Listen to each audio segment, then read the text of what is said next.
It is the close this year, particularly at Indianapolis. It's the fastest field in Indy 500 history, I believe, and the closest field in Indy 500 history. When you look at races on street courses, you know, 2.5 mile track, the entire field is covered by a second. In Formula One, that's the difference from first to third, probably. So the field is very compact. There's on each and every given weekend, there's probably 15 people that could win a race. You look at a guy like Mike Conway. He won our second race of the year in Long Beach and then qualified dead last the very next weekend.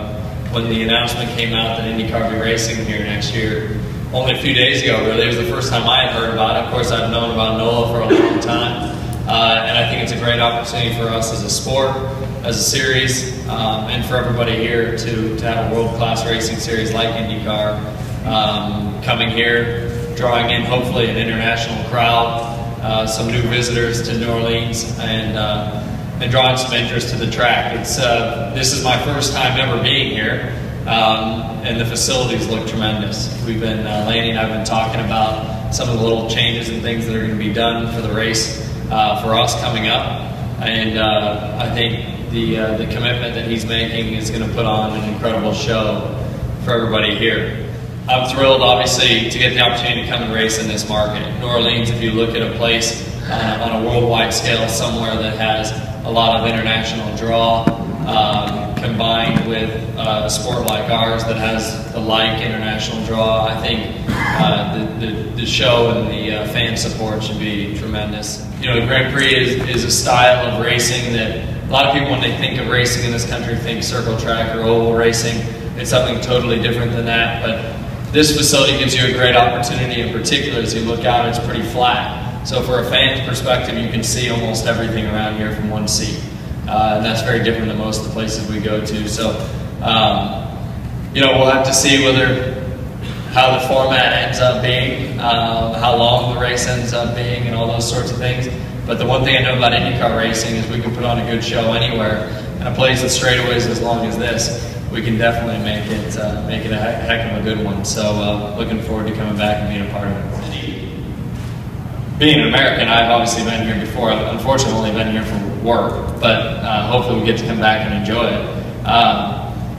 But on a worldwide perspective, this is one of the few places in this country that everybody, you know, you think Vegas, New Orleans, you know, probably LA, New York, Chicago, those sorts of places that everybody wants to come and be a part of. And so I think whether you're from here or abroad, I think this race is going to have a lot of interest.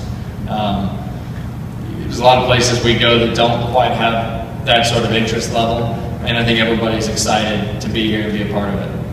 Well, I mean, with Dave retiring, I think it's hugely beneficial to us as a team. I think it's beneficial to our sport. Of course, to the National Guard, because he's hopefully going to have more time to be a part of these things. For those who don't know Letterman that well, or know about him that much, he's from Indianapolis, so he's a huge IndyCar fan, always has been. He was with us a couple weeks ago. He's going to be with us this weekend for the 500. An event like this will definitely draw a lot of interest for him. There's certain places he always loves to go to and loves, you know, to be a part of. He always comes to St. Petersburg. A lot of times he comes to the Mid-Ohio race. So this is a place that I'm sure that he'll be a part of it. And, you know, I think it's one of those things where if he's retired, right now he doesn't really have any time, ever. You know, I mean, he's got to film the show almost every single day. So hopefully with retirement, he can be a part of it more. But I can guarantee he'll never give him a headset and a chance to talk on the radio. We'll leave that up to my dad. What's that like? It's good. I mean, Dad and I have a very, very close relationship, and certainly we get into it at times, father-son sort of deal, but I respect what he's accomplished in IndyCar racing more than anybody else, and we listen to and trust what he has to say at all times. And I think for me in my career, this is my second year working with him directly. We haven't had the success and the results that we'd like, but I think, you know, the future is looking bright, and trust everything, as I said, you know, in what he tells us and our entire team. Hugely influential in the way this program goes forward. On the ownership side, he, Dave, and a guy named Mike Lanigan, who's another big partner of ours, they all kind of own it equally. you know, he's there on a day-to-day basis and really drives our ship. So it's great to have him on the radio. It's certainly a voice. He sounds identical to me, so it's a familiar voice, that's for sure. But it's nice to have him.